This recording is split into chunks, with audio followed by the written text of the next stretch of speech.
నమస్కారం మిత్రులారా, మీరంతా ఎలా ఉన్నారు? మంచి మానసిక స్థితిలో ఉండండి. ఈరోజు ప్రపంచ పరిస్థితి ఏం బాగలేదు.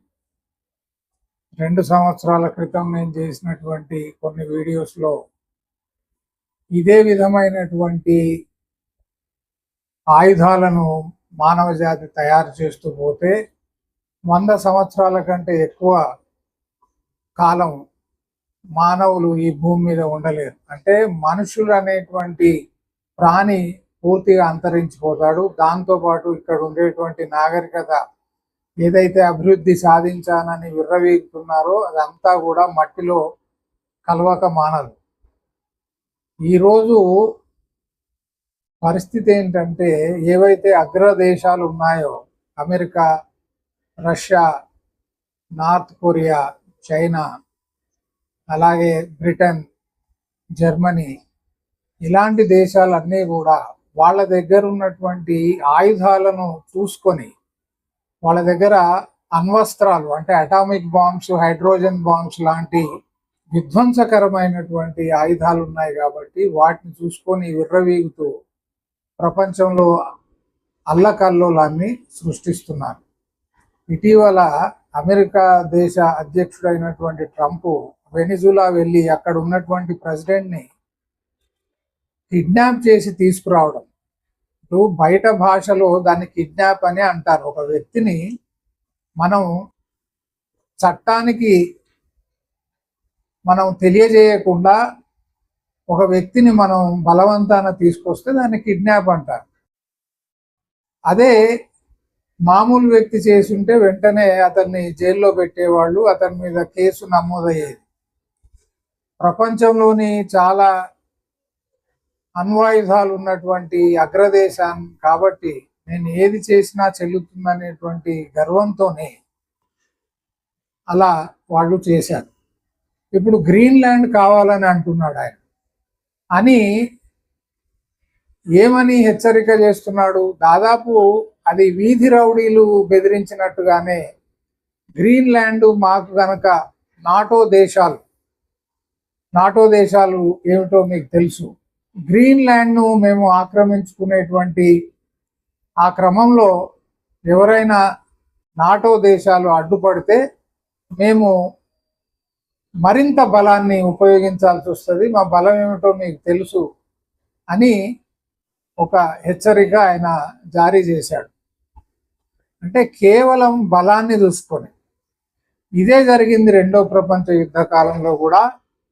1945లో మాన్హాటన్ ప్రాజెక్ట్ అనే దాని కింద ఆటం బాంబులను అమెరికా తయారు చేసి హీరోషిమా, నాగసాకి ఈ 2 పట్టణాలు జపాన్లో ఉన్నటువంటి పట్టణాల మీద ప్రయోగించినప్పుడు అభం శుభం తెలియనటువంటి అమాయకులు, అంటే మనలాంటి వాళ్ళు, ఆఫీస్లో ఉన్నటువంటి వాళ్ళు, పొలాల పనులు చేసుకునేటువంటి వాళ్ళు, స్కూల్లో ఉన్నటువంటి పిల్లలు, ఇంట్లో వంట చేసుకున్నటువంటి గృహిణులు, ఎవరి పనిలో వాళ్ళు ఉన్నారు. అకస్మాత్తుగా ఈ బాంబులు ఆ 2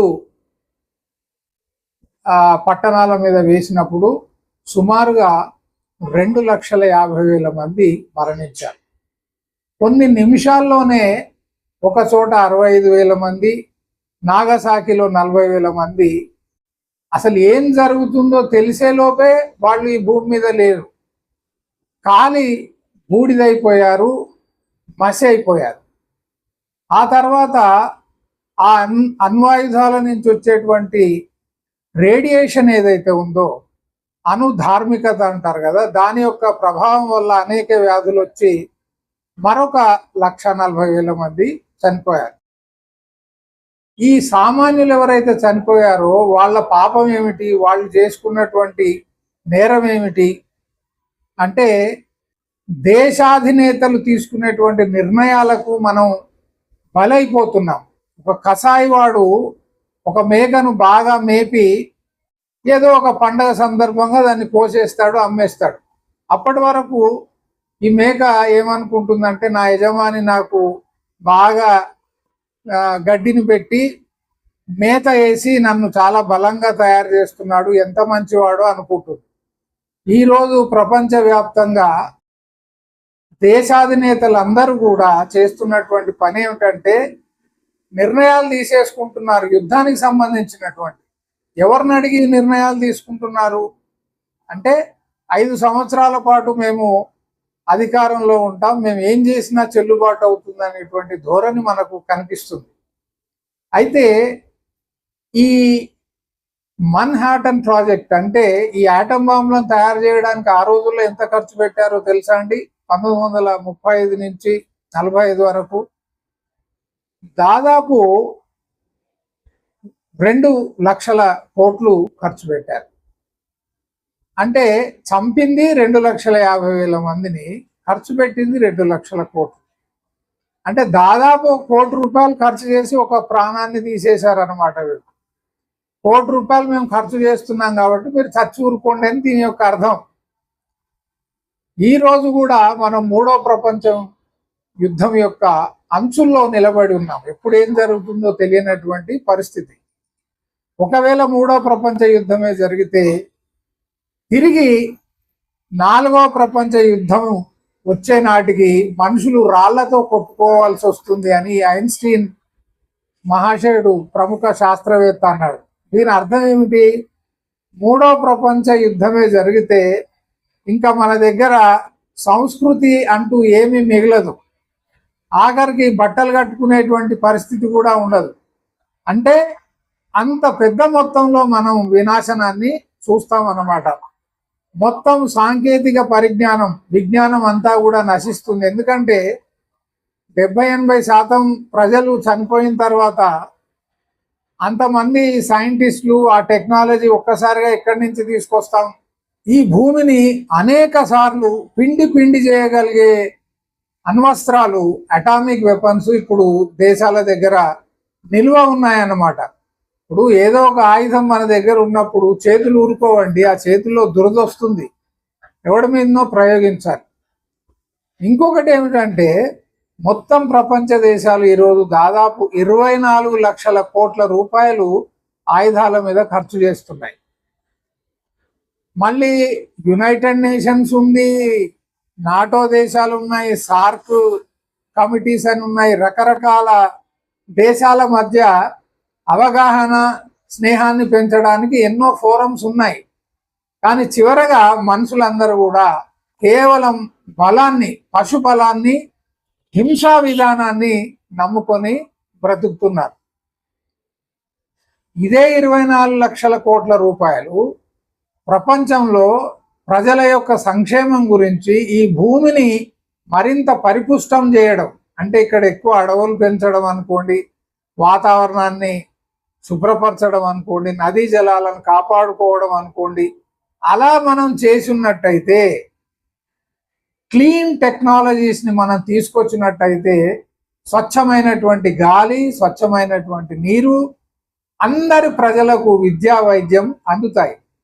కానీ ప్రభుత్వాలు ఏం చేస్తాయంటే పక్క దేశము మన యొక్క శత్రువు అని ఒక బూచిని చూపించి అనేక ఆయుధాలను తయారు చేయడంలో ప్రతి దేశం, ఈ దేశం ఆ దేశం అని లేదు, ప్రతి దేశం కూడా ఆయుధాలను జమ చేస్తూ పోతుంది, సమకూర్చుకుంటుంది అన్నమాట. ఒక్క యుద్ధ విమానం కొన్ని 100 కోట్ల రూపాయలు ఉంటుందండి.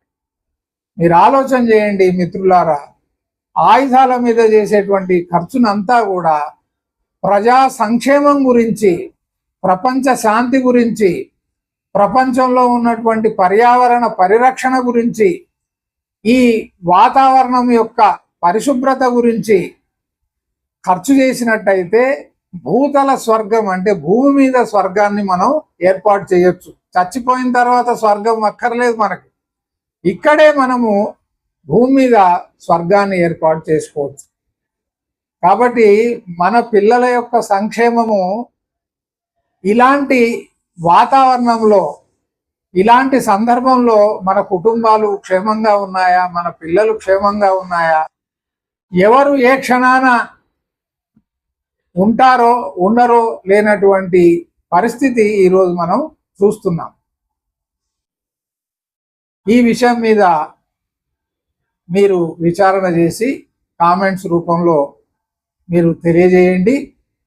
చివరగా నేను ముగించే ముందు ఒక అద్భుతమైనటువంటి పద్యం సుమతి శతకంలో చెప్తాను.